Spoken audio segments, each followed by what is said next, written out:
तो रिस्पिरेशन इन organism, respiration क्या होता है? जो हम लोग सांस लेते हैं वही रिस्पिरेशन होता है। ऑर्गेनिज्म इंसान या हो गए, जानवर हो गए, या जो भी कोई सांस लेता है, तो उसके बारे में हम लोग इसमें देखेंगे।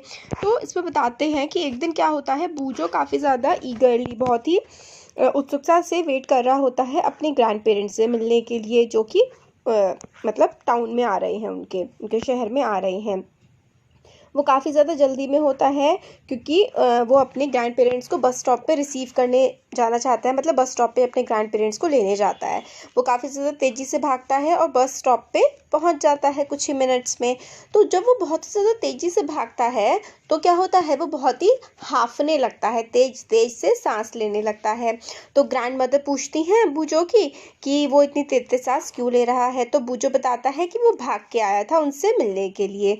बट क्वेश्चन जो है, but the question got stuck in his mind. But फिर बूजो सोचने लगता है कि मतलब मेरे से क्यों पूछा ऐसे कि इतनी तेज सांस क्यों ले रहे हो, ये सब वो सोचने लगा।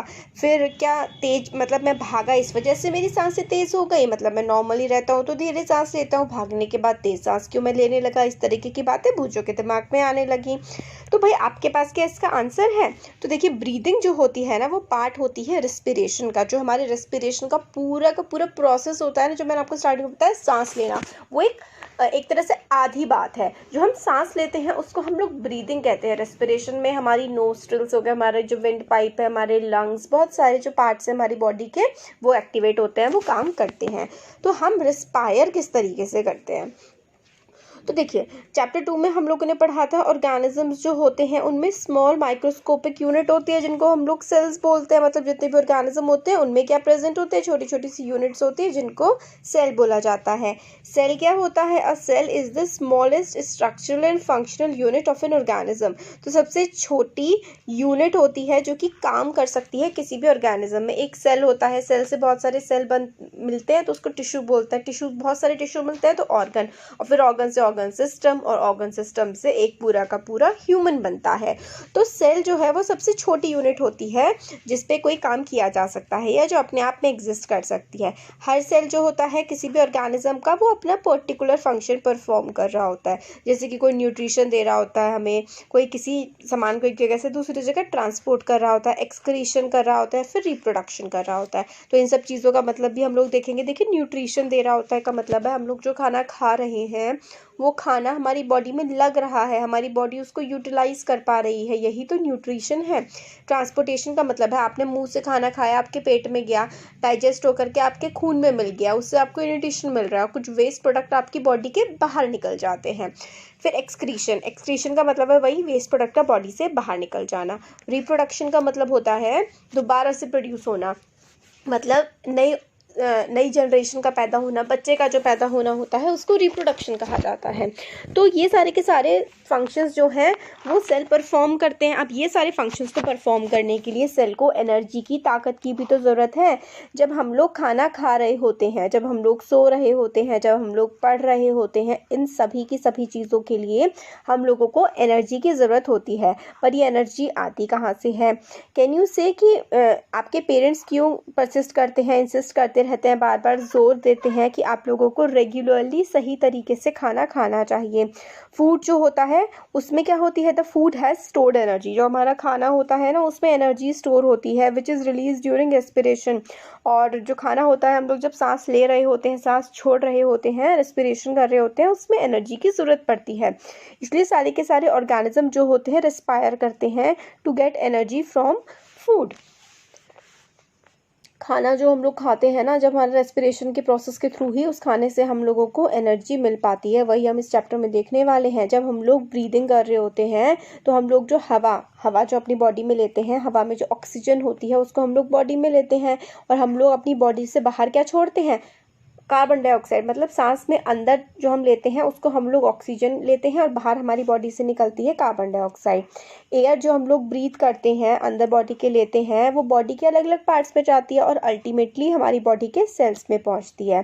सेल्स में जो है oxygen in the air helps in the break down of the food. तो हम लोगों ने बाहर से ऑक्सीजन ली है ना, फिर हमारी बॉडी के जो सेल्स होते हैं वो खाना जो है उसको तोड़ने में मदद करते हैं। मतलब हमारा जो खाना है वो ऑक्सीजन की वजह से ब्रेक होता है और उस खाने के ब्रेक होने की वजह से हम लोगों को एनर्जी मिलती है। तो the process of break down of food in the cell with the release of energy is called cellular respiration. तो जो प्रोसेस होता है ना खाने के टूटने का, और खाने को वो तोड़ता है और खाने को तोड़ने के बाद उसमें से एनर्जी निकलती है, इस चीज़ को हम लोग सेलुलर रेस्पिरेशन बोलते हैं। Process of break down of food, खाने का टूटना जो हम खा रहे हैं, इन द सेल में खाने का टूटना और फिर उससे एनर्जी का रिलीज होना, एनर्जी का निकलना, इसको हम लोग क्या बोलते हैं? सेलुलर रेस्पिरेशन बोलते हैं। और cellular respiration takes place in the cells of all organism, और सेलुलर रेस्पिरेशन हर एक ऑर्गेनिज्म के सेल्स में हो रहा होता है। In the cell the glucose is broken down into carbon dioxide. Cell में क्या होता है?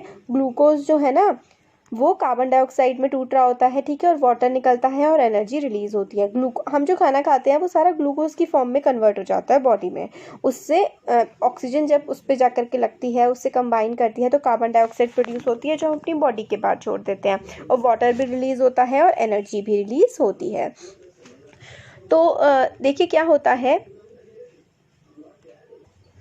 तो क्या होता है ना, इसमें जो हम लोग खाना खा रहे होते हैं वो ब्रेक डाउन होता है, वो टूटता है ऑक्सीजन की प्रेजेंस में। तो ठीक है, break down of glucose occurs with the use of oxygen and it is known as aerobic respiration. तो हम लोग जो खाना खा रहे होते हैं वो ऑक्सीजन की प्रेजेंस में क्या होता है?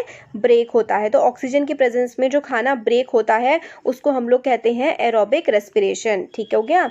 तो food can also be broken down without the use of oxygen. बिना ऑक्सीजन के यूज के भी खाना जो है वो ब्रेक डाउन किया जा सकता है। इस तरीके के प्रोसेस को हम लोग एनएरोबिक रेस्पिरेशन कहेंगे। तो ऑक्सीजन की प्रेजेंस में जब हमारा खाना ब्रेक डाउन होता है तो उसको हम लोग एनएरोबिक रेस्पिरेशन कहते हैं, और जब बिना ऑक्सीजन के, in the absence of oxygen, जब खाना ब्रेक डाउन होता है तो हम उसको एनएरोबिक रेस्पिरेशन कहते हैं। ये चीज़ बहुत ज़्यादा इंपॉर्टेंट है, एग्जाम में बहुत ज़्यादा पूछी जाती है कि एरोबिक रेस्पिरेशन क्या होता है, एनएरोबिक रेस्पिरेशन क्या होता है, तो आपको याद रखना है।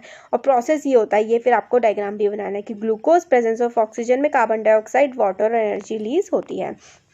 कुछ ऑर्गेनिजम्स होते हैं जैसे कि ईस्ट, वो एब्सेंस ऑफ एयर में, यानी कि एब्सेंस ऑफ ऑक्सीजन में काम करते हैं। तो एब्सेंस ऑफ ऑक्सीजन में कौन से ऑर्गेनिज्म सर्वाइव कर पाते हैं, उसमें से एक एग्जाम्पल है ईस्ट। तो इस तरीके के ऑर्गेनिजम्स को हम लोग एनारोब्स कहते हैं। एनारोब्स क्यों कहते हैं? क्योंकि भाई वो बिना ऑक्सीजन के रह लेते हैं। जो ऑक्सीजन की प्रेजेंस में रहते हैं वो एरोबिक होते हैं, जैसे कि ह्यूमन बींग्स हो गए। और ईस्ट का एग्जाम्पल यहाँ पे दिया हुआ है, वो होते हैं एनारोब्स। तो वहाँ पे ग्लूकोज कैसे ब्रेक डाउन होता है?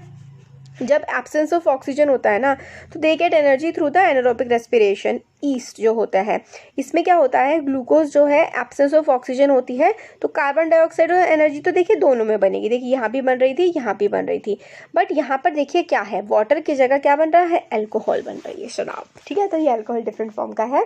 तो जब एरोबिक रेस्पिरेशन होता है तो कार्बन डाइऑक्साइड, मतलब ऑक्सीजन की प्रेजेंस में रेस्पिरेशन होता है तो कार्बन डाइऑक्साइड, वाटर और एनर्जी बनते हैं। और जब ऑक्सीजन की एब्सेंस में होता है तो फिर अल्कोहल, कार्बन डाइऑक्साइड और एनर्जी हमारे फॉर्म होते हैं। ईस्ट में ये प्रोसेस चलता है। अब ईस्ट क्या होता है? ईस्ट जो है वो एक सिंगल सेल्ड ऑर्गेनिज्म है। They respire anaerobically and during this process they yield alcohol. तो वो अल्कोहल बना देते हैं। तो जब एनारोबिक अल्कोहल, इंडस्ट्रीज में अल्कोहल बनता है ना, वो इसी ईस्ट की वजह से ही होता है। जो ईस्ट बैक्टीरिया होता है ना, इसी की हेल्प से बनाया जाता है उसको। तो वाइन मेकिंग में, बियर मेकिंग में ईस्ट का इस्तेमाल करते हैं।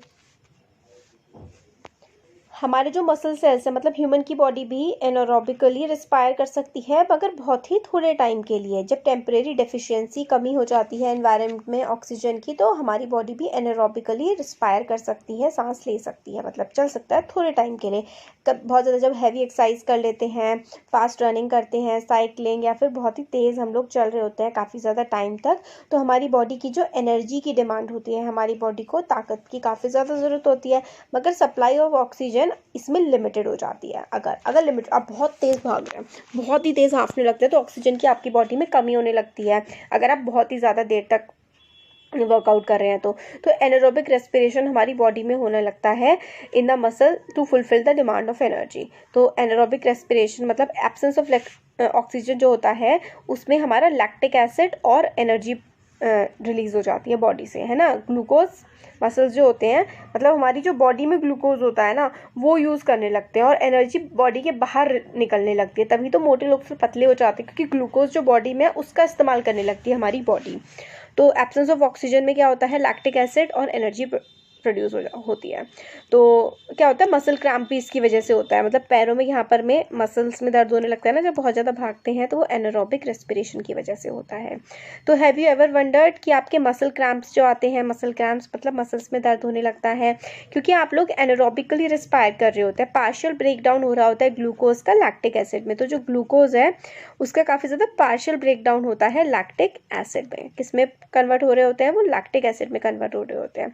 तो एक्यूमुलेशन ऑफ लैक्टिक एसिड की वजह से जो हमारी बॉडी में मसल्स में लैक्टिक एसिड बन जाता है ना, एब्सेंस ऑफ ऑक्सीजन की वजह से, उसी की वजह से हमारी बॉडी में क्रैम्प्स आते हैं या फिर मसल्स में दर्द होता है। और जब हम लोग को थोड़ा हॉट वाटर मिल जाता है, गर्म पानी मिल जाता है, उससे अगर हम नहा लेते हैं तो मसल्स का दर्द कम हो जाता है। ऐसा इसलिए होता है, या फिर मसाज की वजह से भी कम हो जाता है मसल्स का दर्द। ऐसा हमारा इसलिए होता है ना क्योंकि हमारी बॉडी में ब्लड का सर्कुलेशन सही हो जाता है गर्म पानी में नहाने से या फिर बॉडी में मसाज देने से। इसकी वजह से ऑक्सीजन की सप्लाई जो होती है ना मसल्स में इंक्रीज़ हो जाती है। जब हम लोग मसाज कर रहे होते हैं बॉडी को, ऑक्सीजन की सप्लाई इंक्रीज़ हो जाती है तो बॉडी का पेन कम हो जाता है। इसकी वजह से जो लैक्टिक एसिड होता है ना, लैक्टिक एसिड बना होता है, वो कार्बन डाइऑक्साइड और वाटर में दोबारा से कन्वर्ट होने लगता है। ठीक है, ओके। तो इतना देख लिया हमने, अब आगे देखते हैं ब्रीदिंग।